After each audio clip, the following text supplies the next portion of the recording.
इस वक्त की सबसे बड़ी और दुखद खबर सामने आ रही है। भारत के पूर्व राष्ट्रपति प्रणब मुखर्जी का निधन हो गया है।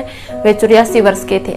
अस्पताल से मिली जानकारी के मुताबिक प्रणब मुखर्जी शाम 7 बजे उन्होंने अंतिम सांस ली। पिछले कई दिनों से बीमार थे और दिल्ली के आर्मी हॉस्पिटल में भर्ती थे।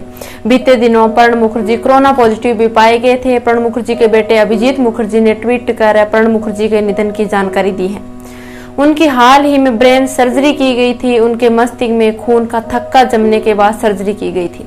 इस वक्त उनके कोरोना पॉजिटिव होने की भी जानकारी मिली थी। पिछले कई दिनों से बड़े डॉक्टर उनकी निगरानी कर रहे थे, लेकिन लगातार उनकी तबीयत बिगड़ती चली गई, जिसके बाद सोमवार शाम को उन्होंने अंतिम सांस ली है। प्रणब मुखर्जी भारत के 13वें राष्ट्रपति के तौर पर साल 2012 में देश के राष्ट्रपति बने थे और 2017 तक वे राष्ट्रपति पद पर रहे। इसी दौरान शुरुआती साल में मनमोहन सिंह और अंतिम वर्ष में नरेंद्र मोदी के साथ उन्होंने काम किया।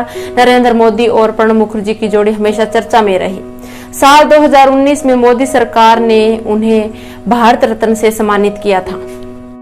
प्रणब मुखर्जी 1969 से 5वीं बार राज्यसभा के सांसद चुने गए थे। फिर 2004 में उन्हें चुनावी राजनीति में कदम रखा और एक बार लोकसभा सांसद भी चुने गए थे। इंदिरा गांधी की मदद से राजनीति में प्रवेश करने वाले प्रणब मुखर्जी कांग्रेस के सबसे बड़े और भरोसेमंद चेहरे बने।